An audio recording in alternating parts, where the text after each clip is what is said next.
말 것 그대로의 진실. 오늘은 뇌가 없는데 사람의 백년 설계를 단숨에 따라잡은 단세포 생물 점균에 대한 이야기입니다. 비온 다음날 숲에 들어가면 부식된 낙엽 위에 노랗고 끈적한 점이 묻어있는 걸 가끔 보실 수 있습니다. 옷자락에 묻은 자국이나 누가 흘리고 간 잼 한 방울 같은 모습이죠. 보통은 그냥 곰팡이려니 하고 그대로 지나갑니다. 그런데 그게 곰팡이가 아닙니다. 그게 단 하나의 세포로 이루어진 한 점균체이고 운이 좋으면 1m까지 자라는 단세포 생물입니다. 이 노란 점균에는 뇌가 없습니다. 신경도 없죠. 그런데 일본 도쿄 지하철 운영자들이 이 노란 점균이 한 일을 본 뒤로는 자기들이 100년간 깔아온 노선이 정말 최선이었는지 다시 들여다봐야 했습니다. 도쿄 지하철은 한 도시가 깔 수 있는 가장 정교한 교통망 중 하나로 꼽힙니다. 1927년 첫 노선이 들어간 뒤로 100년 가까이 일본 토목 엔지니어들이 도쿄 인구 분포를 한동 단위로 분석하고 집안 상태와 단층선을 측량하고 예산 한도와 환승 시간을 1초 단위로 따져가면서 한 노선씩 늘려온 결과물이거든요. 노선 하나 까는데 평균 8년이 걸렸습니다. 노선 하나마다 토목 설계팀, 시민 의견 수렴, 환경 영향 평가, 재정 검토, 시공 작업까지 따로 붙어서 매달리죠. 13개 노선 285개역 매일 880만 명이 타는 망입니다. 이걸 만든 사람들이 적어도 수만 명이고 들인 시간은 100년이죠. 그런데 한 일본 연구팀이 큰 접시 위에 도쿄 지도를 깔고 도쿄 위치에 점균 한 덩이를 올려놓은 다음 도쿄 주변 36개 위성도시 자리에 귀리를 한 조각씩 놓았더니 점균이 26시간 만에 거의 똑같은 모양의 망을 그려냈습니다. 100년대 26시간이죠. 그것도 단 하나의 세포가 한 일이고요. 그래서 미 항공우주국 나사는 이 단세포를 진지하게 들여다본 끝에 결국 우주로 보냈습니다. 오늘 이야기의 주인공은 이 노란 점균입니다. 점균이 뭐냐? 일단 곰팡이가 아닙니다. 이름은 점균인데 분류상 곰팡이도 식물도 동물도 아니거든요. 생물 분류학에서는 아메보조아라고 부르는 별도 분류군에 들어갑니다. 우리말로는 변형균이라고도 부르고요. 5억 년 전부터 자료에 따라서는 10억 년 전부터 지구에 있었다고 추정됩니다. 공룡보다 먼저 식물이 육지에 올라오기도 한참 전부터 살던 생물이죠. 생긴 건 정말 별로입니다. 별명이 개토사물 점균이거든요. 노랗고 끈적하고 부식된 낙엽 위에 퍼져 있습니다.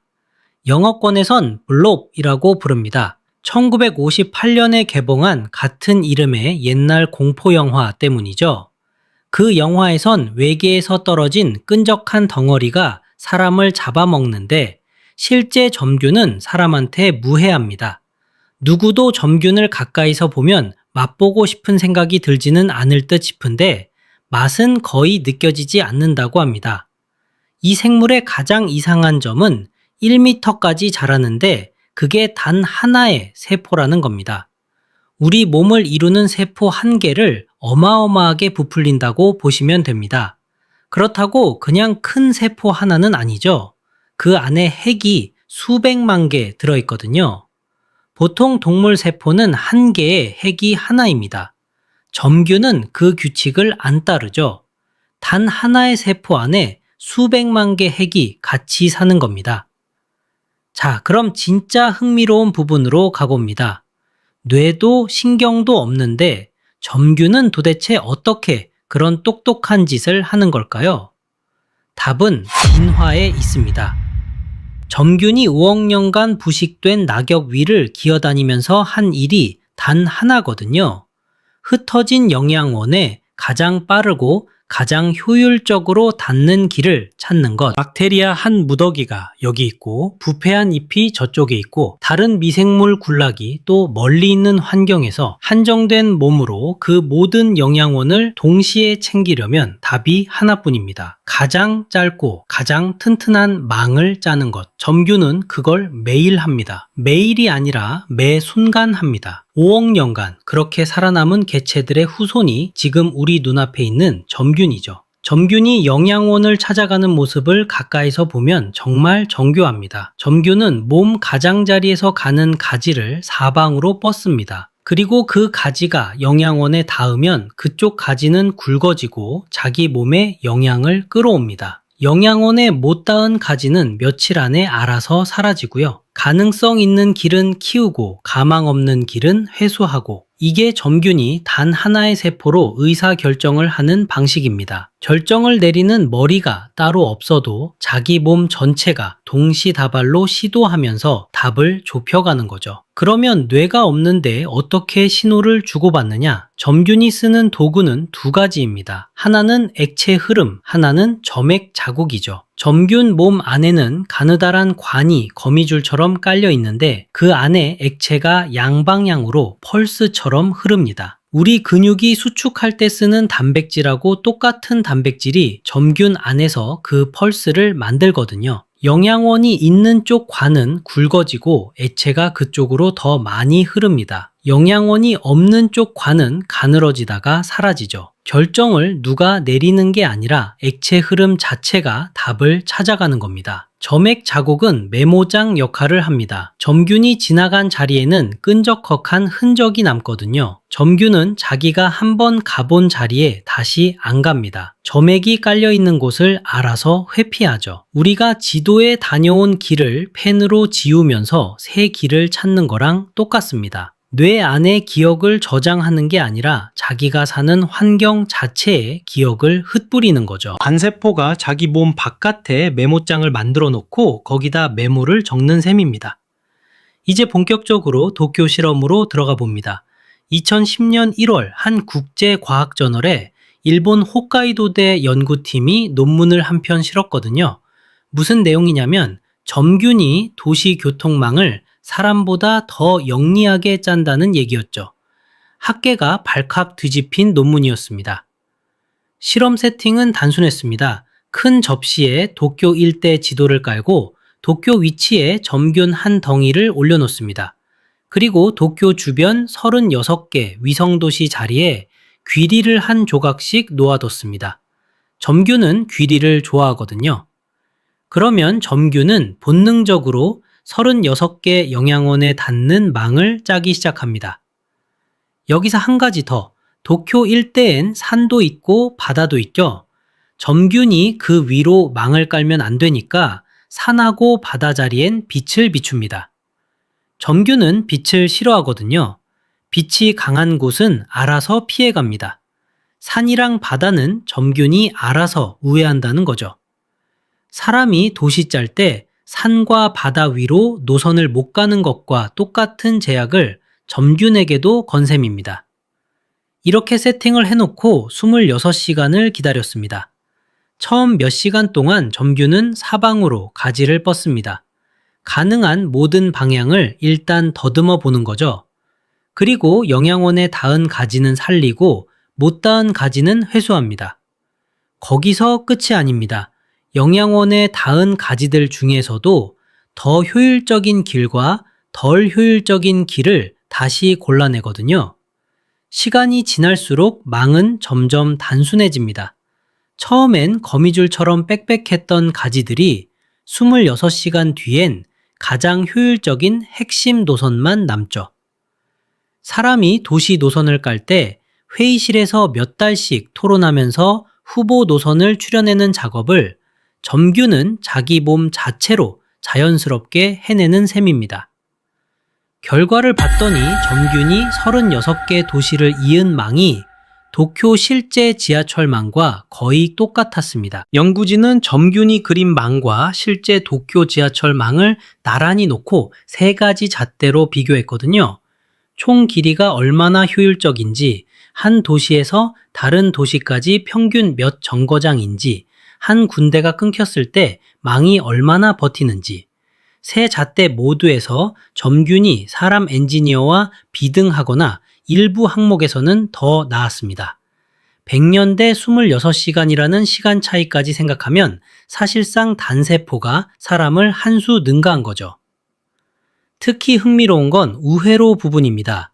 점균이 그린 망에는 사람 엔지니어가 미처 안 깔아둔 보조 노선이 한두 군데 더 들어가 있었거든요. 도쿄 지하철 한 정거장이 사고로 마비됐을 때 갈아탈 수 있는 우회 경로가 점균망에 더 많이 살아 있었다는 뜻이죠. 본능에 따라 망을 짠 단세포가 도시 안전성까지 사람보다 더 보수적으로 챙겼던 겁니다. 사람이 100년간 시행착오로 발견 못한 보조 노선을 점균은 본능 한 방으로 깔아버린 셈이죠. 이게 학계가 발칵 뒤집힌 이유입니다. 점균이 사람을 비슷하게 따라간 게 아니라 어떤 면에서는 사람보다 한 수 위로 그렸거든요. 그것도 회의도 안 하고 도면도 안 그리고 토론도 안 하고 본능 한 방으로 말이죠. 일본 연구진이 그 결과를 사진으로 찍어서 논문에 실었을 때 같이 실린 도쿄 실제 지하철 지도와 점균 지도가 거의 구분이 안 갈 정도였습니다. 사람이 100년에 걸쳐 그린 답과 단세포가 26시간에 그린 답이 결국 같은 답이었던 거죠.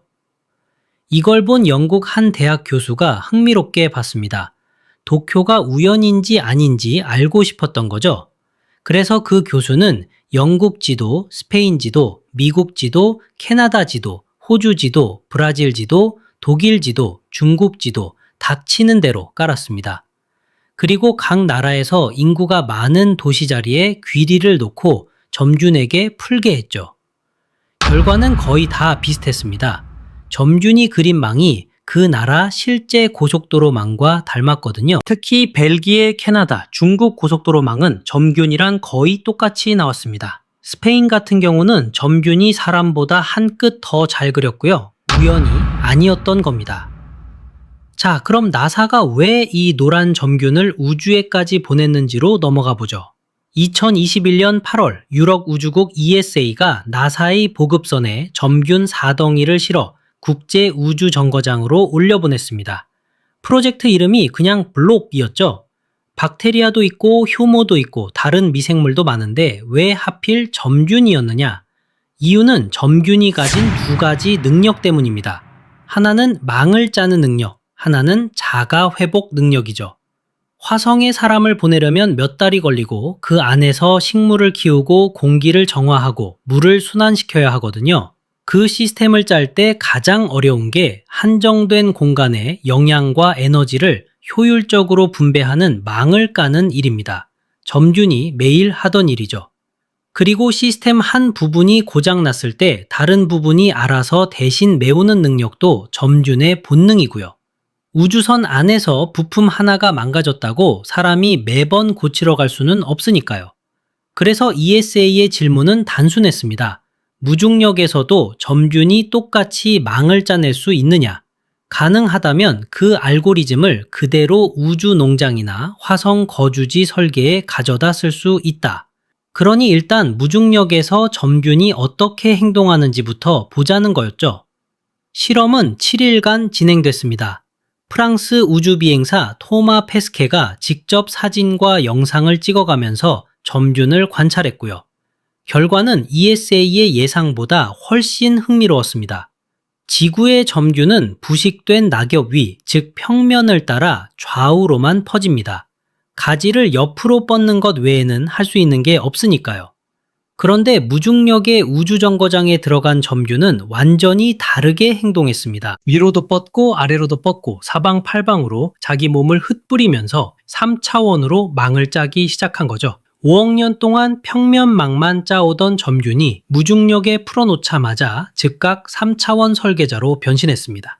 이게 왜 충격적이냐? 우주농장이나 화성 거주지의 핵심 문제 중 하나가 좁은 공간의 영양과 에너지를 3차원으로 분배하는 망을 짜는 일이거든요. 사람이 머릿속에서 3차원 망을 설계하는 건 생각보다 어렵습니다. 회의실에서 도면을 100번 그려도 진짜 효율적인 답은 잘 안 나오죠. 그런데 점균이 무중력에서 자연스럽게 3차원 망을 그려냈다는 건 사람이 아직 못 풀고 있는 어려운 문제를 단세포가 본능으로 풀어준 셈입니다. 5억 년 동안 평면에서만 살던 단세포가 환경이 바뀌니까 24시간도 안 돼서 새로운 차원의 답을 들고 나온 거죠. ESA는 이 결과를 우주 거주지의 영양, 공기 분배망을 3차원으로 설계하는 다음 세대 연구의 출발점으로 잡았습니다. 5억 년 묵은 단세포가 무중력에서 즉석으로 그려낸 망 패턴이 인류가 화성에 짓게 될 농장이나 우주 정거장의 청사진이 될 수도 있다는 거죠. 이번 실험은 7일짜리 짧은 관찰이었지만 그 7일 동안 단세포가 들고 온 답이 인류의 다음 50년 우주 설계를 바꿀 수도 있다는 게 ESA의 입장입니다. 그리고 이 실험은 어른들만의 것이 아니었습니다. 우주의 점균과 똑같은 줄기에서 떼어낸 점균 표본이 프랑스 학교 4,500곳에 35만 명의 학생들에게 동시에 배달됐거든요. 10살부터 18살까지의 학생들이 동시에 같은 단세포를 키우면서 우주의 점균하고 자기 점균을 비교했습니다. 지구의 35만 점균체와 우주의 4점균체가 동시에 관찰되는 인류 역사상 가장 큰 단세포 비교 실험이 된 거죠. 노란 점균 한 덩이가 인류 역사상 가장 많은 학생들의 동시 관찰 대상이 된 셈이고요. 그 학생들이 이 실험에서 배운 게 적지 않을 겁니다. 뇌가 없는 단세포가 자기들보다 더 똑똑한 일을 하는 모습을 학생들은 자기 손으로 노란 점균을 키우면서 직접 봤거든요. 학교 생물 시간에 외우던 단세포라는 단어가 사람의 지능을 능가할 수도 있는 존재로 다가오는 순간이었던 셈입니다. 자, 이쯤 되면 이런 의문이 생기실 겁니다. 그럼 똑똑하다는 건 도대체 뭘까요? 우리는 지금까지 지능이 뇌에서 나온다고 생각해왔습니다. 신경세포가 많을수록 똑똑하고 신경세포가 없으면 똑똑할 수 없다고 봤죠. 점균은 그 전제를 흔들어 놨습니다. 신경세포가 한 개도 없는데 도쿄 지하철망을 그리고 다른 나라 고속도로망을 풀고 무중력의 우주에서 새로운 차원의 망을 즉석으로 짜냅니다. 점균을 연구하는 학자들이 내놓는 답은 이렇습니다. 지능은 뇌의 산물이 아니라 정보를 받고 처리하고 반응하는 어떤 시스템의 산물이라는 거죠. 점균은 뇌 대신 점액으로 메모리를 만들고 신경 대신 액체 흐름으로 신호를 보냅니다. 사람과는 완전히 다른 방식이지만 결과적으로 사람이 못 푸는 문제를 풀거든요. 단세포가 숲 바닥에서 본능적으로 짜온 망, 그게 사실은 우리가 도시도 우주 거주지도 설계할 때 따라가게 될 원형 그 자체였던 겁니다. 점균이 사람한테 영감을 준 게 아니라 점균이 5억 년 전부터 가지고 있던 답을 사람이 이제야 따라가는 셈이죠. 다음에 숲에 갔다가 노란 끈적한 점균을 보거든 그냥 지나치지 마시고요. 그게 도쿄 지하철 100년 설계를 26시간 만에 따라잡고 무중력의 우주에서도 답을 들고 돌아온 단세포일 수 있습니다. 사람의 지능을 능가할지도 모르는 단세포 생물이 5억 년 전부터 우리 발 밑에서 묵묵히 망을 짜오고 있었던 거죠. 그리고 어쩌면 미래에 우리가 살게 될 도시와 우주 거주지의 진짜 설계자가 될지도 모르고요. 우리가 만나본 적 없는 가장 작고 가장 오래된 설계자가 늘 우리 발 밑에 있어 왔다는 사실은 짚어둘만 합니다. 5억 년 전부터 그랬듯 앞으로도 한참 그럴 거고요. 뇌가 없는데 사람을 한 수 능가한 단세포 점균에 대한 이야기, 이번 편은 여기까지입니다.